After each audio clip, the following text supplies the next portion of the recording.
Coming to you from our opulent and luxurious 4x8 refurbished room closet at the national headquarters in Indianapolis. With duct tape studio lights and a mic that you barely can hear, we hope to entertain and educate you. This is the Tango Alpha Lima podcast. They call me crazy cause I'm facing all my giants. They try to scare me into thinking I can fight it. They tell me I should never even think of trying. But that's just me, I'm gonna live out in defiance.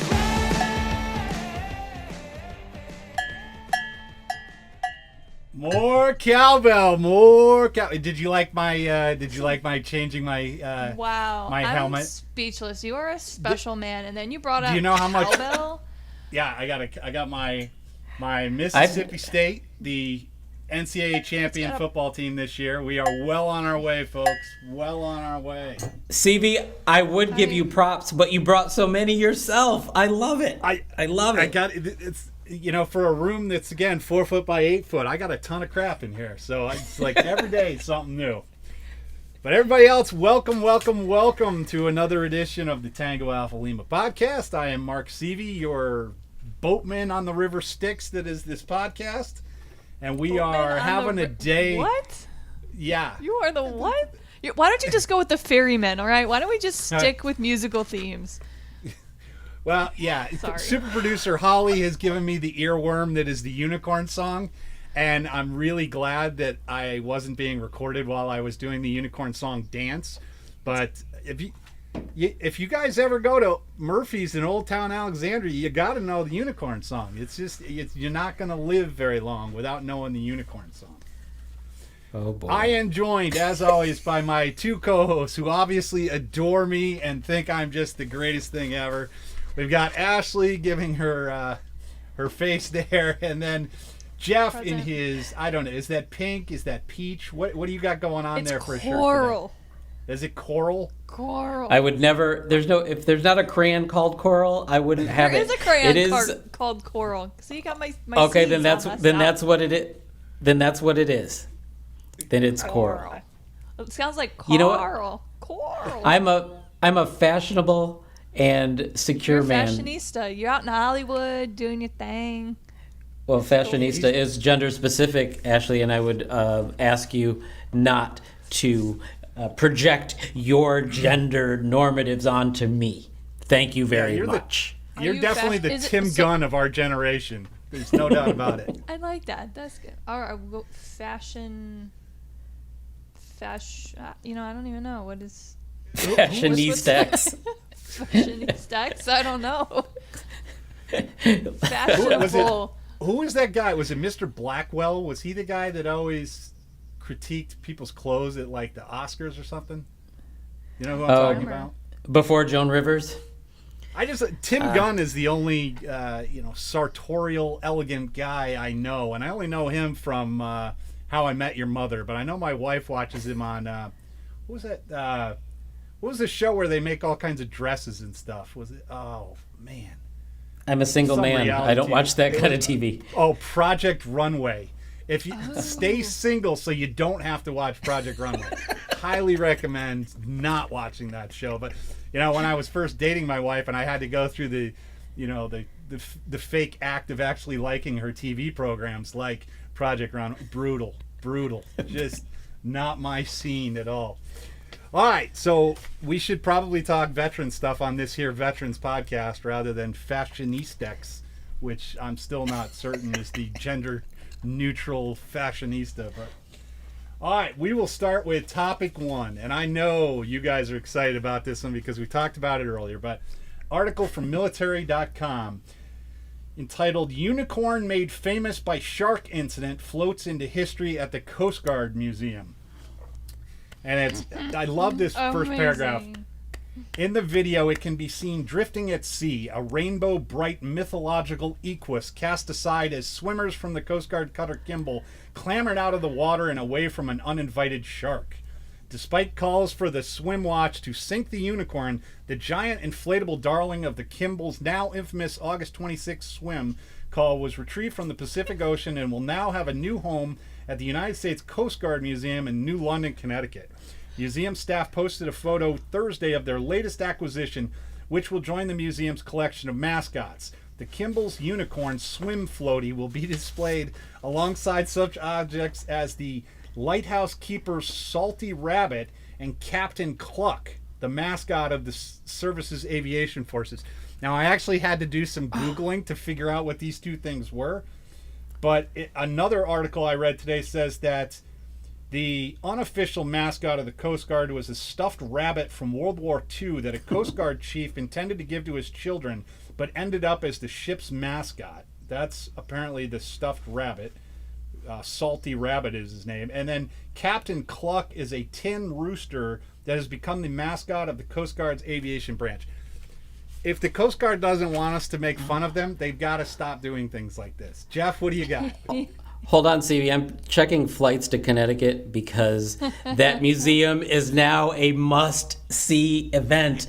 Now, That's lit. That is lit. That's like better than the world's largest ball of twine in wherever Iowa, Davenport, Iowa, or whatever. Now it's a must-see to go see the unicorn floaty. And think of the money they can make if they sell, replicas of this thing. And because I'm down, I've got to see. I check my Facebook friends list to see who's in Connecticut because I'm about to be.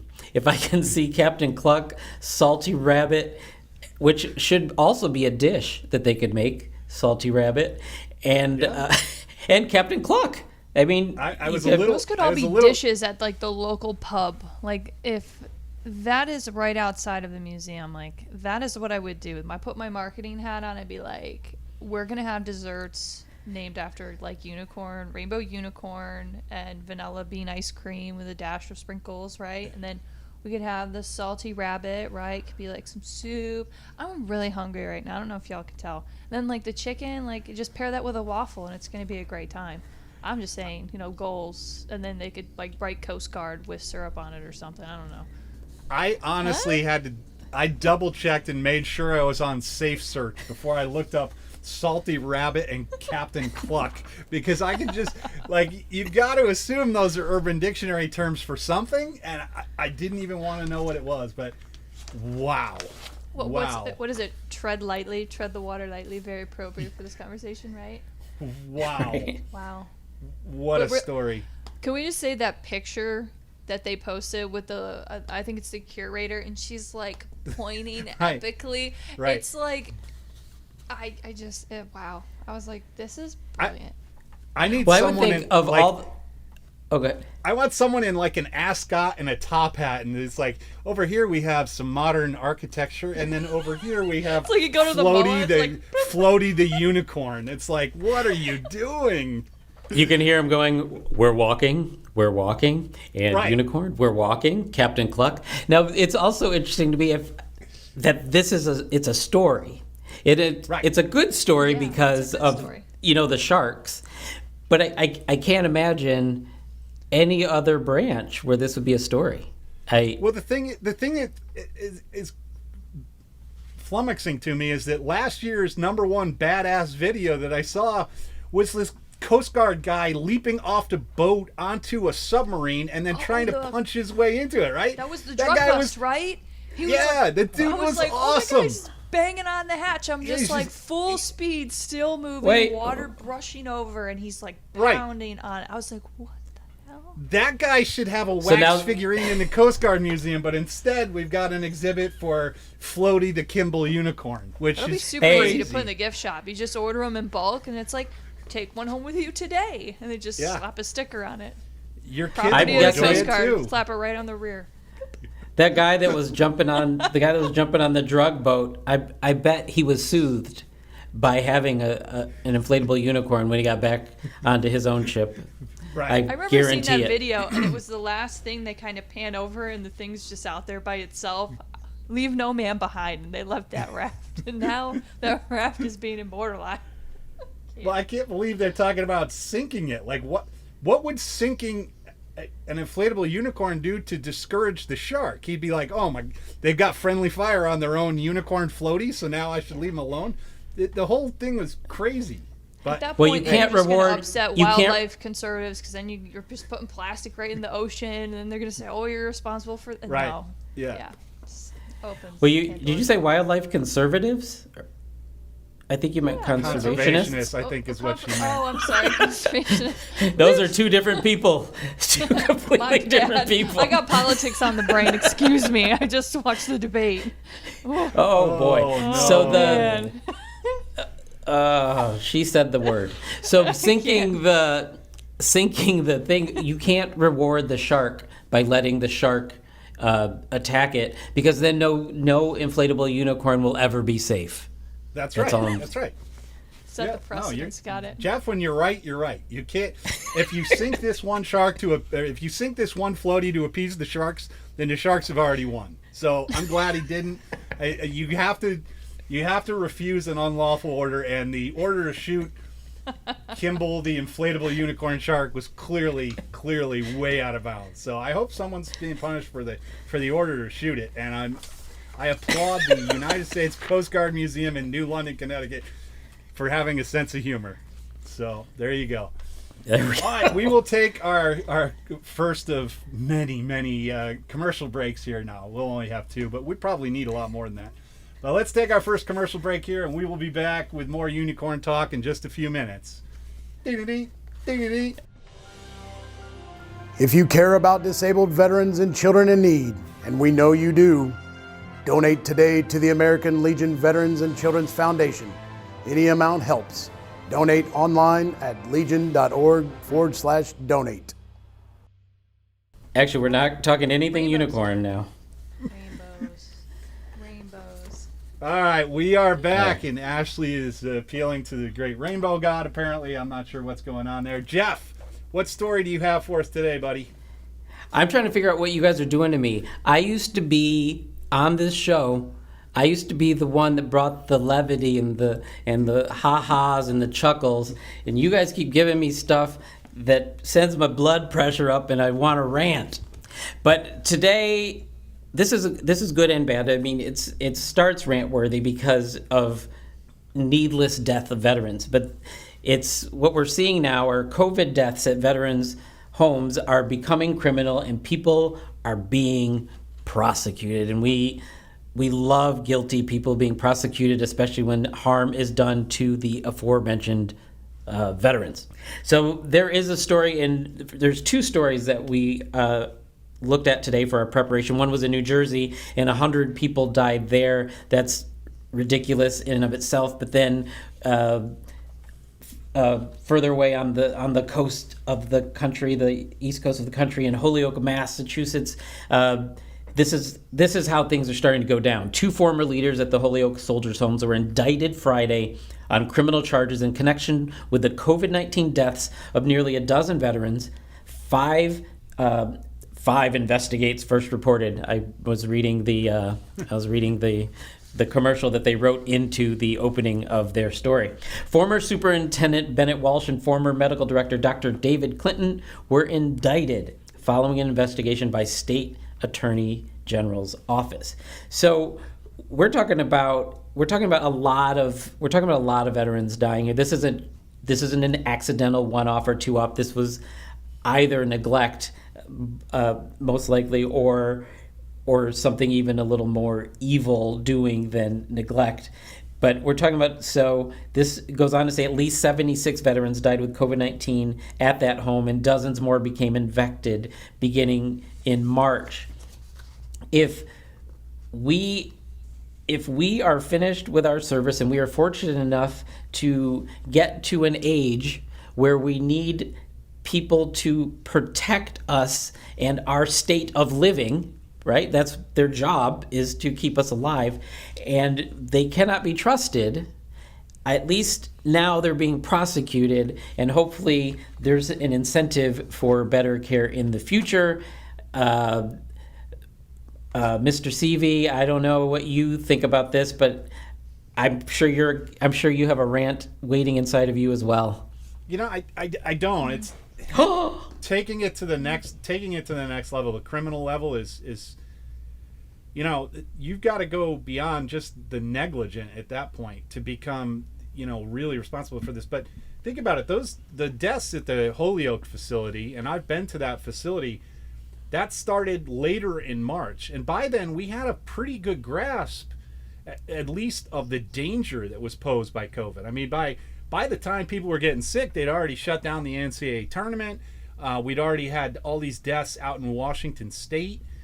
And I'm eager to hear how it goes, because I don't really have a thought, because I don't have access to what they knew when they knew it and everything else. But, I mean, if you're seeing that the first groups of deaths in the United States was all at an elderly facility in Washington State, and you happen to run a facility with largely elderly people, I mean, I would think that you would be immediately calling up and saying, hey, what is it we're going to do with this? I have a population that's seriously at risk here. And these are, when you're talking about like the soldiers and sailors' homes and everything else, there's a lot of people living in close proximity. It's not like there's separate houses all over a place where you can easily segregate everyone into like their 6-foot perimeter for social distancing and everything else. These are people who's on a day-to-day basis are socializing with each other all in one area. They're having meals together for the most part. I don't know. I don't know about the criminal aspect of it. It's at least good that they're taking it seriously, but I don't know, and I'm not defending the administrators here. I don't know what they knew and when they knew it, but I mean, wow. We deserve better treatment. Certainly the people in that home, you must have had World War II guys and Korean guys and everything else, and to spend your final days where you can't be visiting with your family members and you're cooped away, and I mean, that's a lot of deaths for not a huge population, and that's crazy to me. I don't know what's going to come of this, but I guarantee I'll be tracking it. But wow, well, I mean, that's something else. Mark, I would call it negligent, because like you said, the information that we knew, and for them to say in it a little further, because obviously I wasn't going to read the whole article, but it says a controversial decision was made that month to combine positive and symptomatic veterans with healthy ones, which was missing here, in an overcrowded unit. So they're just taking everybody and shoving them together in what is already an uncomfortable environment pre-COVID, and now they're making it a lethal one, and they did know better. And I mean, I'm not a prosecutor or a defense attorney. You are at least an attorney, so you have a better perspective on what probably fits the legal definition of these things. But I think even the indictment itself sends a message. But the indictment always, I mean, the indictment, there's no indictment that reads like, he's a generally good guy, but then he whacked some old lady on the street. Like every indictment is obviously going to bring up the word, but like to me, I keep thinking like, at that time when they were shutting everything down, there's plenty of hotels and everything else that are open. Like, I don't understand why you couldn't rent out 2 floors of a hotel and you put one person in each. Now, granted, your nurses are still going to have to go room to room to check on these people, but if they're asymptomatic or they're just clear and they don't need constant attention to stay alive. If they can sit in a chair and watch TV and, they're watching Drew Carey and Price is Right, and they just need food and stuff, just put them in a hotel. But to think that you're just going to mix everyone up together and be like, we'll get through this, okay, is bananas. That's why I can't wait to hear. I don't know how you could have dealt with it worse. Like, hey, Jeff. Can I just tell you that I love that you mentioned Drew Carey. Listen, I was just about to say that. Don't take more. Let's hear what the other person we know from Drew Ohio. Carey from? I forget. He's from Cleveland, Ohio. Yeah, well, so was the debate. Yeah. So oh my God, you said the right word off too. Of Euclid. Oh. Well, I couldn't believe it was at Cleveland Clinic in case Western would entertain that nonsense. I was like, like, Holly's super producers having a coronary because you guys are going there. Not going there. All right, Sorry, we're not going into that. But I am eager to see where this case goes. I don't know. I don't know what happened here, but it's not a good look, no matter who you are. And I don't even know what to say. I'm kind of flummoxed by the whole thing. To think that you would keep people who are sick around people who are healthy and are obviously at risk, and we knew that at the time, that those are the people that were suffering the most. It's just insane to me. Just insane. I wonder what Drew Carey's neighbors think. Drew Carey's neighbor thinks there, Ashley. What do you think? I don't know, Mr. Daly. What do you think? All right, let's move on to topic 3, which Ashley is going to be bringing the heat on. We are crust of fire. We are on a short time fuse here, so Ashley, take it up. Fuse. Okay, so I wanted to touch base for all my Vietnam veterans out there. I just want you to be aware that the Blue Water Navy or Blue Water Navy Act that was passed, it would have been summer of 2019. Then let's see. It was summer of 2019, and then it was implemented. I think it was January 1 of 2020. Yeah, and then timeline. Okay. And then they pushed it back a little bit because they weren't sure exactly how to deal with it, and then we got COVID. So we're still in the gearing up phase for the Blue Water. Yeah. Correct. So to announce, and this is from Military Times, VA has finished digitizing deck logs for Blue Water Navy Vietnam veterans, and the hope is, fingers crossed, it should speed disability claims. So roughly there's about, let's see, I think it's just about 23,000 Blue Water Navy veterans or survivors since the start of this year, and they've awarded over $641 million. Okay, let's take a tactical pause. That's a lot of money. Yeah. But well-deserved and way past due, because we have learned some hard lessons, right? And I'm really glad that the VA is stepping up in all the right ways. Advocates are estimating that there's roughly as many as like 90,000 Vietnam veterans that are probably eligible for these payouts. And the digitized deck logs, which is in partnership with NARA, which is the National Archives, they're working together simultaneously to help with the application process, which is super great. And there's a bunch of other like miscellaneous things that VA that I'm doing that isn't just about this article, but external, that is helping these folks.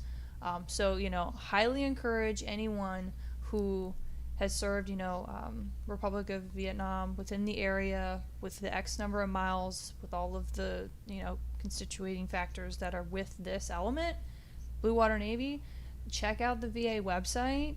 There is a whole page on it. There's information on Brown Water Navy, they're Agent Orange, Blue Water Navy, Brown Water Navy, all of the above. But if you have had any exposure to this, or you've been previously denied, reapply for that claim. Like our American Legion folks, like we've got representatives all over the country, reach out to our service reps if you have not already done so, and refile that claim. But that's really what I wanted to share with you all today, because, lawmakers agreed, passing legislation last year mandating VA's efforts to update, decades-old records is now coming to fruition, and we need to talk about that. So, very exciting. To give a little background on the way it works when you file a claim is you have to show that you have a present condition that was caused by something in service, and then you have something that links it together. What it does for this specific case is if you have certain cancers or other diseases that are caused, that they believe have been caused by Agent Orange, they were presumptively caused by the Agent Orange. So you just had to show that you had that current condition and that you had exposure to Agent Orange. What the VA digitizing the deck logs is doing is now you could just say I was on such and such a ship, and it was during this period I was assigned to this ship, and here it is passing through the territorial waters of 50 miles or whatever it is. So boom, you can get your claim accepted. In the past, you had to prove that you were actually exposed to Agent Orange, which was just a royal pain in the ass. Most people couldn't do it. Now that they've expanded it to the Blue Water Navy, now you just have to show the deck logs, which will show that you were at least close enough to catch it. But Jeff, what did you have on this one? I had exactly what you said. No, but really, it's true. It's it reduces the burden of proof on the veteran who is of a certain age by this time actually, and is suffering from a disease. It's awesome that we are taking that burden of proof and making it a lot easier and probably automatic when you go ahead and apply. And it's a great use of technology. And I know the VA gets a lot of flack for not utilizing technology all that well. like including the million apps that you have to have if you want to do anything. They're all separate and kind of create separate logins and everything else. To see a great use of technology like this solve a real and important problem that we've talked about before is really good to see. Yeah, absolutely. I agree. All right, let's take our second commercial break here, and we will be right back with you in a minute. So you were discharged with a 20% disability rating, but now you can't hear so well and need help. Contact an American Legion service officer. Service officers are free of charge and they help all veterans. Find one near you with our online tool at legion.org/service officers. All right, we are back with Rapid Fire, which is going to be rapider than our usual fire because young Ashley has a hot date with something or other here in 19 minutes. All right, Rapid Fire 1, for our favorite topic here. This is from C4ISR Net. The Space Force doesn't want to send a human to do a robot's job. And the article begins, since it was established in December of 2019 and probably even before that, one question has plagued the United States Space Force. When will they send humans into orbit? While Space Force officials have tried to keep the focus on what their personnel will do on the ground to support the nation's space assets, they've done little to dampen the speculation. The Space Force probably didn't do itself any favors when it released a recruiting ad earlier this year that seemingly implied that its members would literally be going to space. You know what? If you signed up for the Space Force thinking you were going to space, you got everything your recruiter bargained for. Every stitch of it. I don't know how you would have passed the ASVAB, but whatever. Going on here. But for anyone joining the Space Force to be an astronaut, Major General John Shaw has some potentially bad news. I think it will happen, said Shaw, after this engagement exercise in space, but I think it's a long way off. Jeff, what do you got? Are you going to be running off to do this or not? No. The first thing I was thinking, and I can't think of the movie, is when we had to go into space because an asteroid was coming and they needed to destroy Armageddon. That's Armageddon. There you go. It's one of the greatest movies of all time. It had I'm Liv Tyler not good with before she was an elf in Middle Earth. I'm not good with titles. Wow. And you know what? I think that we need to get up there sooner than later because we keep hearing about asteroids and stuff coming close. So I think we need to get a handle on that. But I have other questions. Number one, are people being recruited directly to Space Force? Do they have people that have never been in another branch? That's my first question. And my second, it's not a question.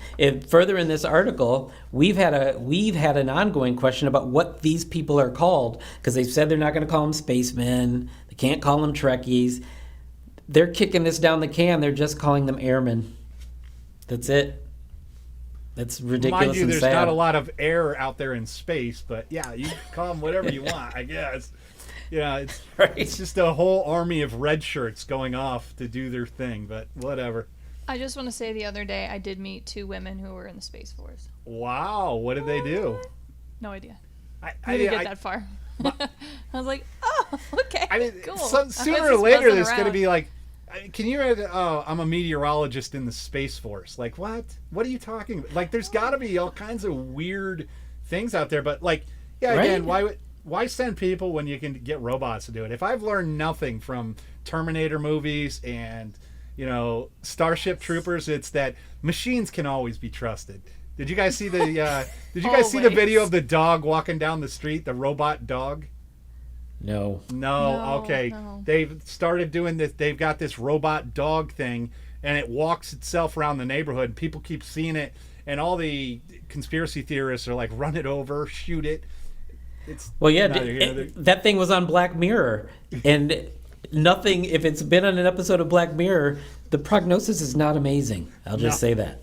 Not great. No. All right, rapid fire number 2. Ninja missile kills Al-Qaeda affiliate. U.S. Special Operations Forces with no fanfare killed the top Al-Qaeda leader in northwest Syria in an unusual drone strike nearly 2 weeks ago. They used a secretive weapon, a so-called Ninja Hellfire missile, on which the explosive warhead is replaced by a long blades to crush or slice its victim while minimizing risk to any civilians. Later on it says, The modified Hellfire missile carries an inert warhead. Instead of exploding, it hurls about 100 pounds of metal through the top of the target's vehicle. If the high-velocity projectile does not kill the target, the missile's other feature almost certainly does. 6 long blades tucked inside, which deploy seconds before impact to slice up anything in its path. Coolest missile ever, right? I mean, unless Yes. you're on the receiving end. Oh, I It's love like- the name. Yeah. But like all I could think was like a slap chop. It's like a slap chop missile. It is chopping up those onions. Man, that thing is awesome. Slicing. Dude, 6-foot blades? Come on. Who would love that? Ashley, you got anything to add to the ninja missile? It just reminds me of like, what is that, Fruit Ninja? You're like, it also reminds me of like that VR game my husband plays. It's like, he's got like a saber and he like cuts fruit, but it's got music. Add it to the card, people. Add it to the card. I gotta say though, wait, no, we can't let this go by. I get too much hate for the things that I say, and I'm gonna say this, and I'm gonna make peace. This is the most environmentally friendly weapon I have ever heard of. Right. There are no explosives. It's an inert warhead. It kills with efficiency, and you can recycle those steel blades. There, I said it. It is very green. I'm glad you're supporting the green movement at long last.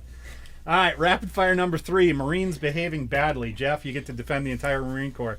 Because of 4 chuckleheads in North Carolina, Camp Lejeune, who police this week said were part of an armed robbery at a Catholic church in a beach town near the North Carolina base. I'm not going to read these guys' names, but they were field artillerymen with the 2nd Battalion, 10th Marine Regiment. My heart's out to you guys having to deal with this, but what do you think about Marines deciding it's a good idea to rob a Catholic church at gunpoint?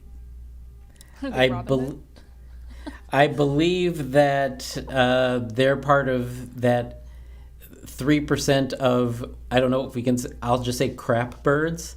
Yeah. That exist, and they are not Marines, because I'm sure they're going to be dishonorably discharged. So to me, they are not Marines, is my defense of them. That's not a bad defense. I agree with you. Like once you decide that your best course of action is to rob a Catholic church at gunpoint, I think you give up the Eagle, Globe, and Anchor. I don't think there's anywhere you can go from there. So, Ashley, what do you think about this one?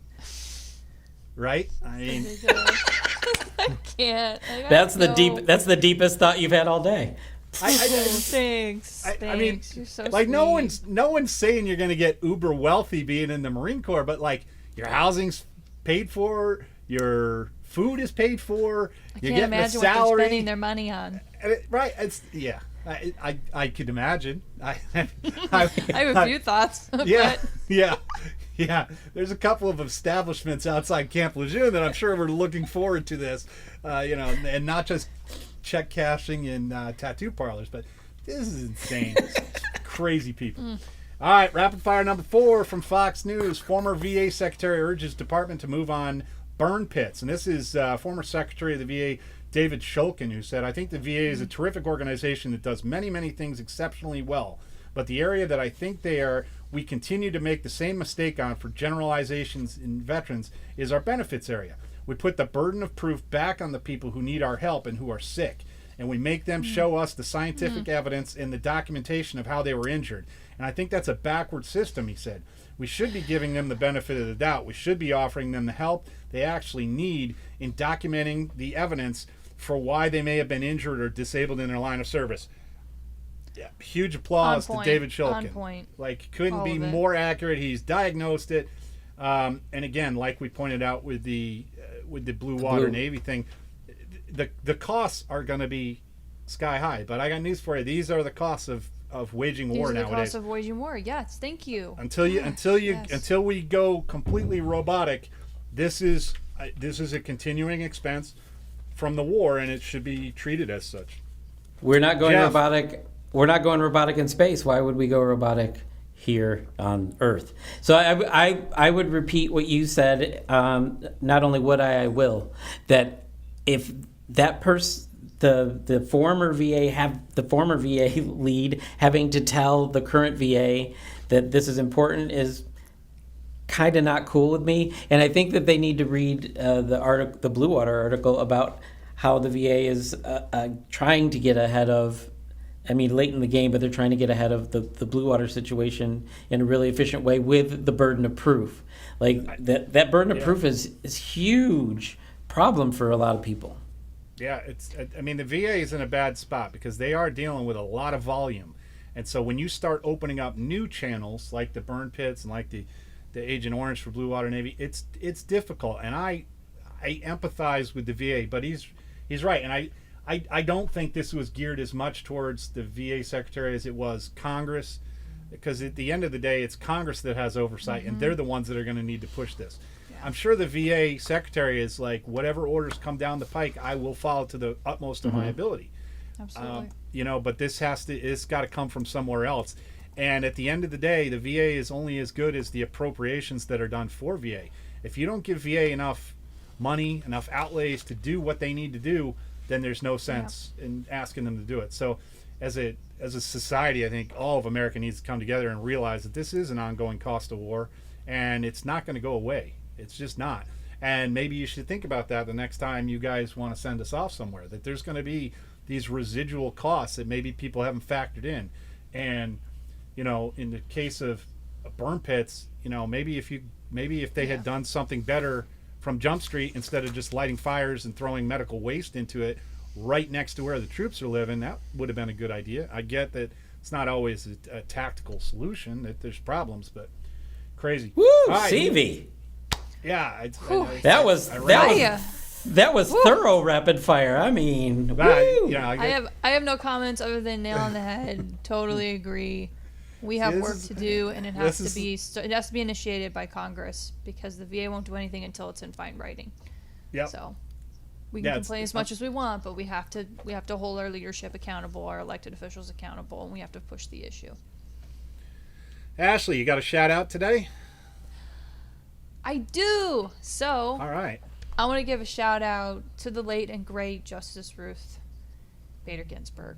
That woman I credit for allowing me to have my military career in big grand scheme of things. A lot of her landmark cases allowed what would have, if my husband was also not a service member, to also obtain benefits, to also not be discriminated against or be forced out to pregnancy, and to also be treated as an equal among my peers. So there's a lot of legislation I'm really appreciative of and I just want to say a big shout out to her, forever in debt as a woman veteran.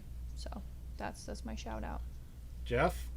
I was going to do some names. Simone Lara, her husband Zach Lara, my friend Jennifer Marshall. And what these people all have in common is that they serve in the Guard of California, some in the State Guard and some in the National Guard, because right now they are a busy group with the fires that go on here, and so I know the whole state of California is really thankful for the work that both the National Guard and the California Volunteer Guard do in these times. So I would just want to give a shout out to all the Guard people except Ashley.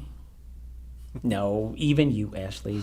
You're my favorite. Even you. Former National Guard. Proud of it. Thank you very much. Have a great Loud day. and proud. Loud and proud. My shout out is not as much to anyone out there. It's my shout out is our upcoming National Executive Committee meetings that are coming up. And because we didn't have a national convention this year, they have a lot of work to do.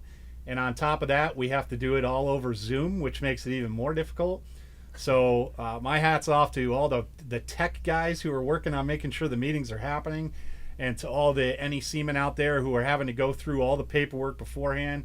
I'm looking forward to the meetings because we need to have a legislative agenda for next year, and I'm looking forward to seeing what that is. So my shout outs to our National Executive Committee.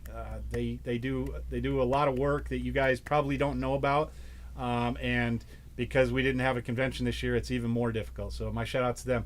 All right, any last thoughts? Jeff, congratulations on Detroit Lions winning a football game. First of all, I just want to point out, if we're going to do that, Browns, and also 3 amazing women represented on the field of the Browns game in Washington football team. Just another plug. Go on, Jeff. Tell us about the Detroit Lions. Apparently, my final thoughts were hijacked by a woman all over my time on this podcast. So Today is my I'm day. going to pass. There's a whole lot of gender nullification that goes on whenever Sir? Ashley's on the podcast with us. Mr. Daly yields his time. Yeah, he does. Oh, did he day. freeze, or is that just his? Oh, now he's giving me the hand. Did you see the hand? He could just. Okay. All right, guys. Well, we will see you next week and the week after, Wait! and hopefully What? I thought you were going to give Ashley a last thought so I could interrupt. Oh, See, you guys ruined You everything already for me. yielded your time. You yielded your time. yeah. You done. This is not a D word from Case Western last night. This is a podcast. We don't just interrupt each other. All right. Remember respectful. Remember to subscribe and review the Tango Alpha Lima podcast wherever you listen to podcasts. If you're watching us on YouTube, make sure you give us some stars and some likes and some thumbs up and everything else, and pass it on to your friends. And again, if you like what we're doing, let us know. If you don't like what we're doing, let us know. We'll try to make it better next time. But we will see you guys in a couple weeks. Bye.